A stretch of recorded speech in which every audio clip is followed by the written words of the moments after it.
1907년 이후에 혹독한 일제 식민 시대를 거치고 1945년 해방 이후 분단과 냉전의 참혹한 세월들을 겪어가면서 많은 풍파 또 풍랑이 있었지만 이렇게 깊은 강처럼 여러분들이 흘러오셨습니다. 그리고 이제 홍인식 목사님과 함께 새로운 성장의 여정을 출발하시고 더 큰 생명의 바다를 향해서 항해하고 계시는 우리 순천중앙호를 배우니 정말 하나님의 은혜에 감사드리고 여러분과 관계를 맺은 모든 그 생명의 망 가운데 하나님의 충만한 은혜가 이미 임하고 계신 것을 느낄 수가 있습니다. 모든 성장의 뒤에는 아픔을 극복한 치유되고 화해된 기억들이 자리 잡고 있습니다. 제가 필리핀에 있는 아태 장신대의 총장을 섬기던 시절에 마닐라 시내에 있던 학교를 몬탈반이라고 하는 도시 빈민 이주민촌이 있는 곳으로 옮기는 작업을 하면서 그 건설 현장에 가서 일주일에 1박 2일은 노동자들과 함께 노동을 하며 또 노동자 숙소에서 잠을 자면서 일을 했던 기억이 있습니다. 그때 제게 부여된 과제가 그 농토를 개발하는 것이었는데 그 아태장신대의 캠퍼스 안에 망고나무가 아주 잘 큰 망고나무가 7, 8그루 정도가 있었습니다. 근데 저와 함께 같이 그 농토를 개간하던 젊은 필리핀 농부가 제게 들려준 얘기를 저는 지금도 잊지 않고 있습니다. 목사님, 태풍이 심하게 불면 불수록 망고나무가 더 꽃을 잘 피우고 열매를 맺습니다. 때로 나무가 너무 늙어서 생산력이 떨어졌을 때에는 농부들이 큰 도끼를 들고 와서 나무의 그 등줄기를 찍습니다. 그러면 망고나무가 다시 한번 소위 각성이 된 거죠. 우리 인간적으로 얘기하면. 그래서 생산력을 높인다라고 하는 그런 얘기를 들은 적이 있습니다. 저는 대나무를 좋아합니다. 대나무가 절개의 상징이고 의리의 상징이고 그래서 그런 것이라기보다는 대나무가 자기 자신을 키워나가는 그 방법을 그 인생의 빛에서 비추어 볼 때 너무나 많은 큰 교훈을 그 안에 담고 있기 때문입니다. 제가 홍콩에 있는 아시아 기독교 교회 협의회에서 일할 때에 그 캠퍼스 안에 대나무 숲이 있었습니다. 우후죽순이라는 말이 있죠. 아마 우리 순천에도 대나무가 많이 있는 것으로 제가 알고 있습니다만은 비만 한 번 내리면 얼마나 그 죽순이 한 달 정도면 벌써 키를 높이 키워 나갑니다. 그런데 여러분들 잘 아시는 대로 대나무는 그 매듭을 이어서 자기 자신을 성장시켜 가는데 그 매듭의 안이 무엇으로 꽉 차 있는 게 아닙니다. 텅 비어 있습니다. 저게 뭘까? 아마 끊임없는 그 성장의 고통 속에서 자기 자신을 비워내고 치유하고 화해하고 용서하고 그래서 이 텅 빈 충만의 힘으로 자기 자신을 성장시켜 나가는 그 매듭 하나가 대나무가 자신의 성장의 뒤에 간직하고 있는 아픔을 극복한 치유와 화해의 기억이고 용서의 기억이겠구나 하는 생각을 하게 됩니다. 여러분, 올해가 제주도에서 4.3 사건이라고 부르는 그 사건이 일어난 지 70주년이 되는 해입니다. 1947년 3월 1일부터 시작해서 1954년 마지막 그 특별 작전이 이루어지는 그때까지 기간을 우리가 보통 제주 4.3이라고 부르고, 물론 이제 실질적인 그 무장봉기가 일어났던 1948년 4월 3일을 기점으로 해서 4.3이라고 하는 아직 확실하지 않은 그런 이름으로 그 사건 전체를 기억합니다만은, 올해가 하여튼 그 분단과 냉전의 속에 장치되어 있는 정말 이 구조적인 폭력으로 인해서 희생당한 그 제주 4.3의 희생자들을 다시 한번 기억하는 70주년 행사가 도초에서 진행되고 있습니다. 저희 한국기독교교회협의회도 사순절 기간 동안에 2차례 제주도를 방문할 수 있는 기회가 있었습니다. 그때 참 감동적인 그 순안의 서사 이야기를 들었는데 읍이라고 하는 마을을 방문했는데 1949년 1월에 토벌대가 그 양민들을 예비 검속을 하면서 읍이 초등학교 교정에 붙잡아 놨었습니다. 이 사람들을 구하기 위해서 소위 산에서 무장대가 내려왔고요. 근데 이제 토벌대가 미리 다 준비를 하고 있는 상황이어서 무장대는 거의 괴멸이 되어버렸고 그 다음 날과 그 다음 날에 80여 명이 되는 양민들도 모두가 다 학살이 되었습니다. 김대중 정부가 들어서면서 제주도 그 4.3에 대한 특별법이 제정이 되고 그 주민들이 버려진 그 시신들을 다시 회복해서 2003년 4년에 이르는 그 과정에 소위 현의 합장묘라고 하는 그 양민으로 학살당한 사람들의 묘를 아주 잘 모셨습니다. 그분들이 그때 당시에 그 동영상을 틀어주시는데 거기서 당시의 유족 회장이었던 양봉춘 씨는 이런 얘기를 합니다. 정말 그 눈물을 흘리면서 하는 얘기가 가해자가 우리에게 이제까지 아무런 잘못을 구하지 않고 그 무엇도 해주지 않았지만 이제 우리는 피해자로서 용서의 손길을 내밀고 싶다. 이 피해자가 내미는 그 화해의 손길, 그것을 느낄 수가 있었습니다. 그리고 그분들의 안내를 따라서 꽤 상당한 거리를 걸어서 도착한 곳이 송령이골이라고 하는 곳이었는데 거기에는 그야말로 무장대의 그 시신이 버려지고 흙만 덮어놓은 이제 그런 곳이었는데 2004년에 이분들이 그 수풀이 우거져 있는 그곳을 다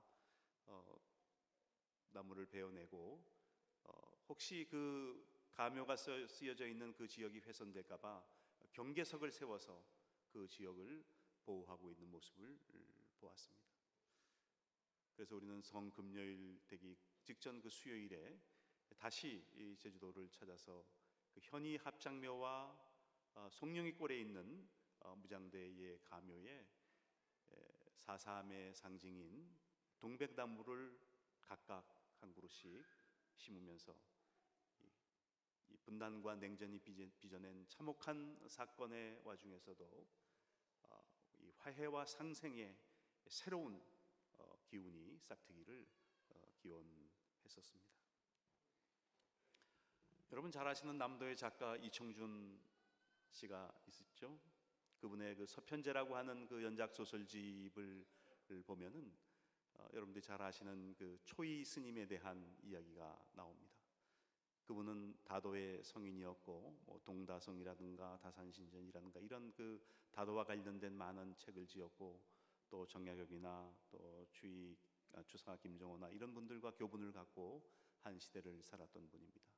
그가 말년에 일지암이라고 하는 곳에 들어가서 자유로운 차 마시기를 하면서 자신의 마지막 인생을 보냈는데 이 이청준이라고 하는 작가는 그가 그 자유로운 다도의 경지를 다 넘어서서 자유로운 차 마시기를 하면서 과연 무슨 생각을 했을까라고 하는 것을 추정을 하면서 용서를 이야기합니다.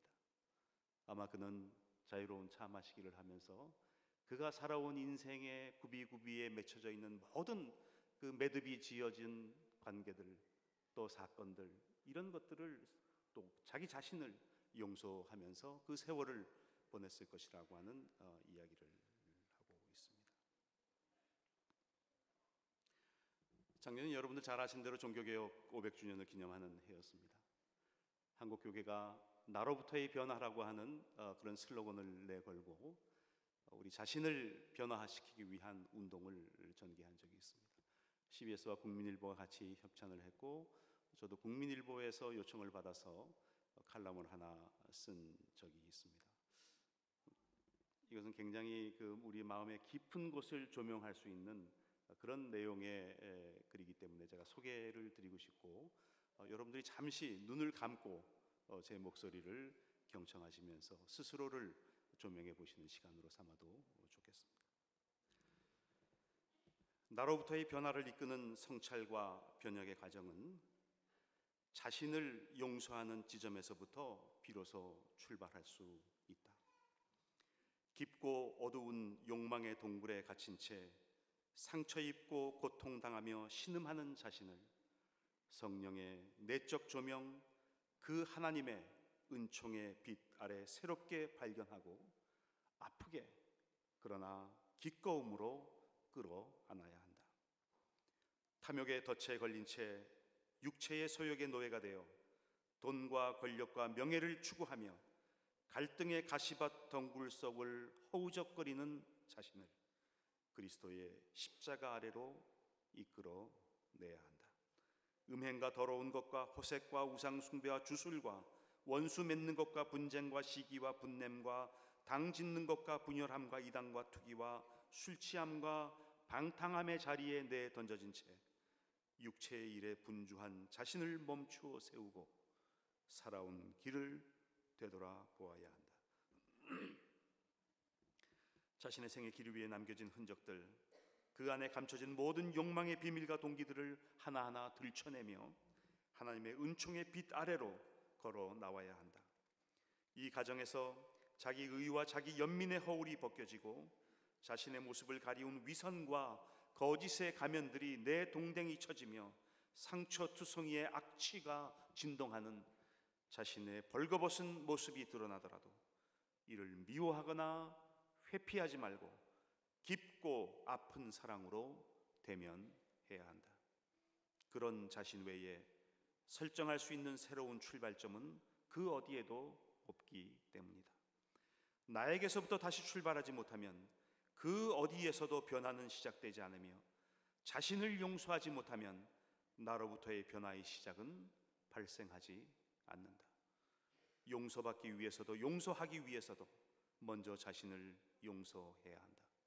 더 진실하게 너를 사랑하지 못한 나, 최선의 것으로 너와 나누지 못한 나를 용서해야 한다. 부정을 넘고 넘어 더 깊이 너를 긍정하지 못한 나를 용서해야 한다. 차이를 넘고 넘어 너에게 더 많이 배우지 못한 나를 용서해야 한다. 너에게 미처 잘못을 고백하지 못한 나를 용서해야 한다. 그리고 끝내는 자기 자신을 용서하지 못한 자신까지 용서해야 한다. 내 자신을 용서하는 과정은 너를 용서하는 과정과 내밀하게 중첩되며 그 만남의 지점에서부터 관계의 변화는 시작된다.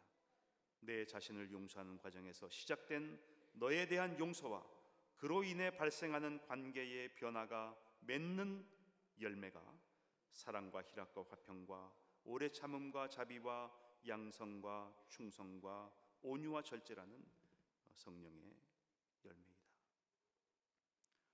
이제 됐습니다. 사랑하는 성도 여러분, 우리의 지난 세월, 우리들의 삶과 사역이 저는 하나님의 은총 가운데 진행되었음을 누구보다도 굳게 믿는 사람입니다.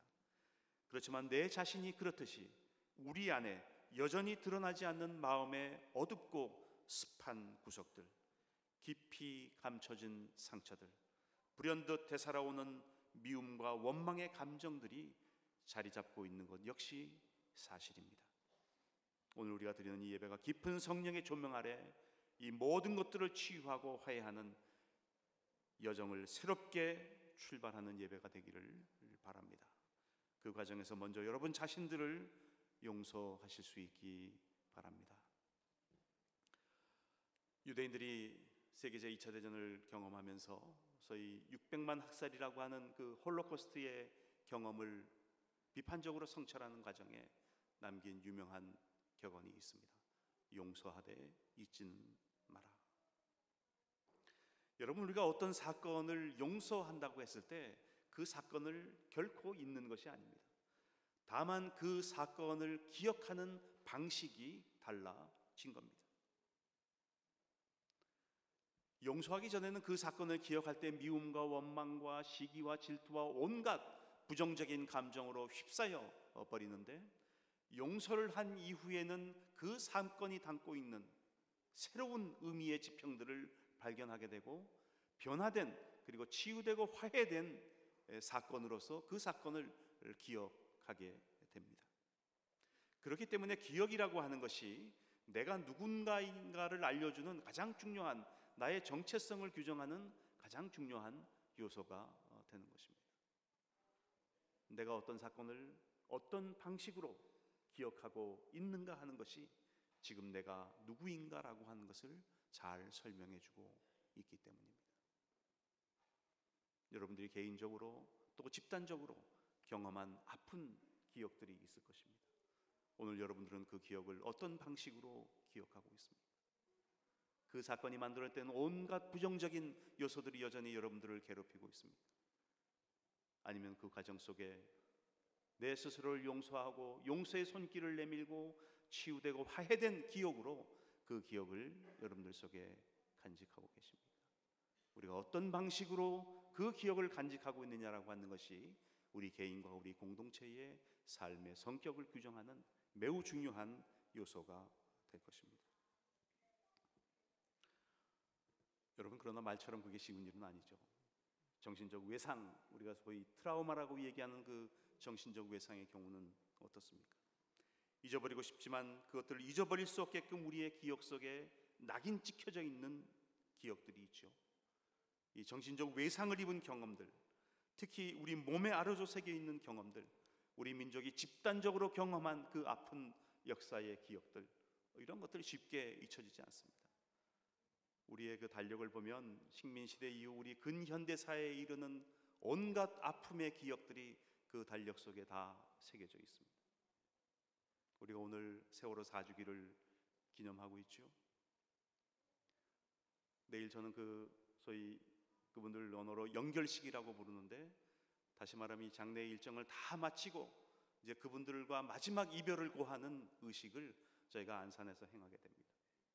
저는 우리 기독교를 대표해서 거기 참여해서 기도를 할 예정입니다만은, 그러나 돌이켜보면 지난 4월의 세월 동안에 희생을 당한 그분들의 그 아픈 절규, 저항, 그 기억의 진실을 밝히기 위한 몸부림, 이런 것들이 또 다른 동력을 만들어내어서 그분들과 함께 우는 사람들과 함께 연대를 이루어내고 그것이 새로운 역사의 변화의 원동력으로 작용한 것을 우리는 또한 잘 알고 있습니다. 우리가 그 기억을 어떻게 기억하느냐, 그 사건을 어떻게 기억하느냐, 그리고 앞으로 그 기억을 우리가 어떻게 함께 만들어 나갈 것인가 라고 하는 것이 우리 앞에 놓여진 과제입니다. 이런 정신적 외상의 기억들을 홀로 감당하기는 참으로 어렵습니다. 아무리 잊고 싶어도 잊혀지지 않고 밤에 자다가도 벌떡벌떡 일어나게 만들죠. 도저히 이 문제를 해결할 수 없을 것 같아서 마치 내 자신이 무의 블랙홀 속으로 빠져들어가는 것 같은 그런 경험을 하게 됩니다.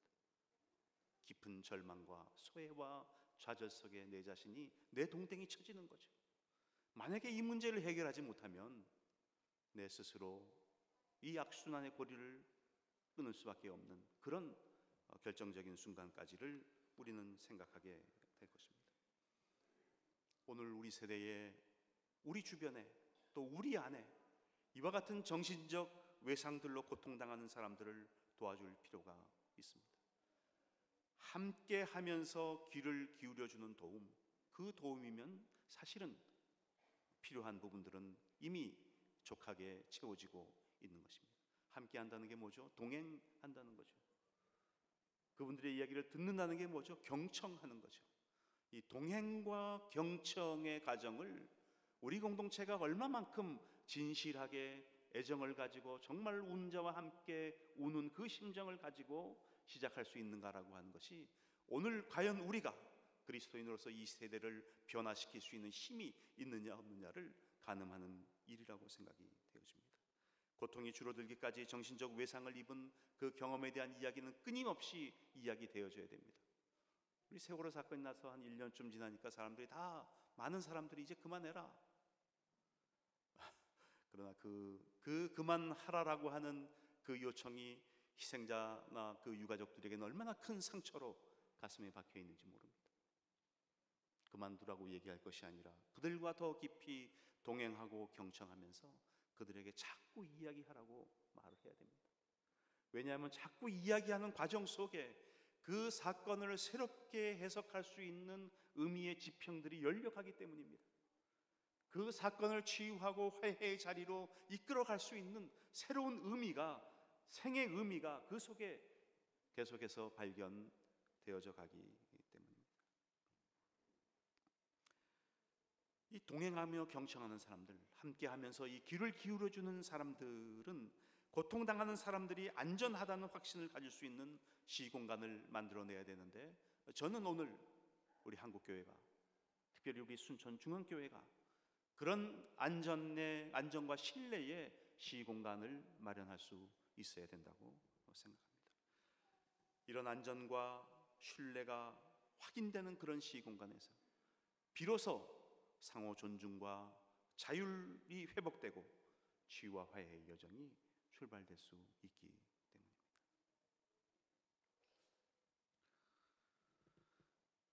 오늘 성경에는 부활하신 예수님께서 제자들에게 나타난 이야기들이 6, 7가지가 소개가 되고 있습니다. 각각 다양한 서사의 구조를 가지고 있고 또 동기들을 가지고 있는데, 오늘 우리가 흔히 얘기하는 이 엠마오 도상의 예수라고 하는 이 예수님의, 부활하신 예수님의 현현 이야기는 정말 오고 오는 세대의 많은 신앙인들과 예술인들에게 그 영감을 불러일으킨 정말 감동적인 그런 이야기입니다. 예수 그리스도의 십자가의 죽음은 유대의 왕으로서의 예수를 생각했던, 소위 정치적 메시아에 대한 강렬한 비전을 가지고 있었던 제자 공동체에게는 정말 절망스러운 사건이었습니다. 여러분이 잘 아신 대로 제자들은 예루살렘 도상으로 오르는 그 길 위에 예수님의 순환에 대한 그 무지를 드러냈는데, 그들은 어떤 논쟁을 하냐 하면, 이제 예루살렘에 올라가서 예수님이 유대의 왕으로 등극하면 누가 어느 자리에, 더 높은 자리에 앉을 것인가, 누가 더 크냐라고 하는 논쟁을 한 것입니다. 예수 그리스도의 이 십자가의 순환과 얼마나 거리가 먼 정치적 꿈을 그들이 가지고 있었는지를 너무나 잘 보여주는 그런 사건입니다. 그 기대가 좌절이 되자 그들은 정치적 공포에 휩싸였고, 그들은 숨거나 오늘 이 엠마오 도상의 두 제자처럼 도피하기 시작했습니다. 여러분, 이런 상황 속에서 왜 부활하신 예수님께서 영광스럽게 변모된 그 몸에 여전히 십자가의 그 상흔을 가지고 제자들에게 나타났겠습니까? 오늘 많은 그 이유들을 설명할 수 있겠습니다만은, 적어도 한 가지 확실한 것은, 오늘 예수 그리스도의 십자가의 죽음으로 인해서 고통당한 제자들이 입은 그 상처, 그 절망, 그 좌절을 다시 치유하고 화해하고 그들을 새로운 사명의 자리로 이끌기 위해서 나타나셨다고 하는 것이 너무나 명확합니다. 절망과 죽음의 공포 속에 엠마오로 내려가는 제자들, 그 절망의 길 위에 그들과 나란히 동행하는 낯선 행인이 있습니다. 그들의 절망의 이유를 묻습니다. 거듭거듭 그들이 왜 절망하는지, 왜 좌절하는지 이야기를 듣는 가운데, 이 낯선 행인은 그 제자들에게, 절망하는 제자들에게 자신들이 경험한 예수의 십자가의 죽음의 사건을 달리 해석할 수 있는 새로운 관점을 부여합니다. 그것은 다른 것이 아니라 모세 때 이후 모든 선지자를 통해서 얘기하셨던 이 세상을 향하신 하나님의 구원에 관한 계획이었습니다. 그들은 자신들의 정치적 메시아로서의 그 비전이 예수의 십자가의 죽음으로 인해서 좌절되자 그것이 유대 역사의 끝이라고 생각을 했을 것입니다. 이제 우리 역사는 끝났다, 그렇게 생각하고 좌절하며 정치적 공포를 피해 어디론가 내려갔는데, 그것이 아마 엠마오로 가는 길이었을 것입니다.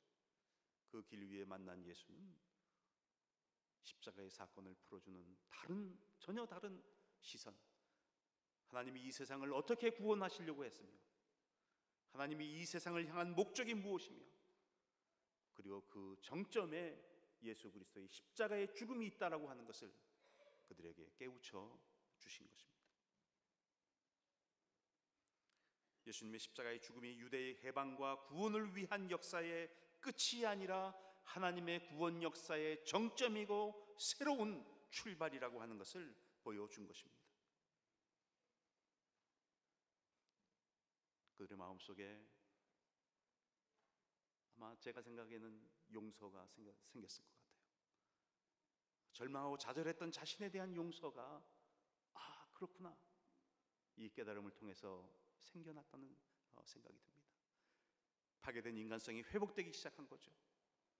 그 증거가 바로 이 낯선 행인을 향해서 환대의 손길을 내미는 것으로 나타납니다.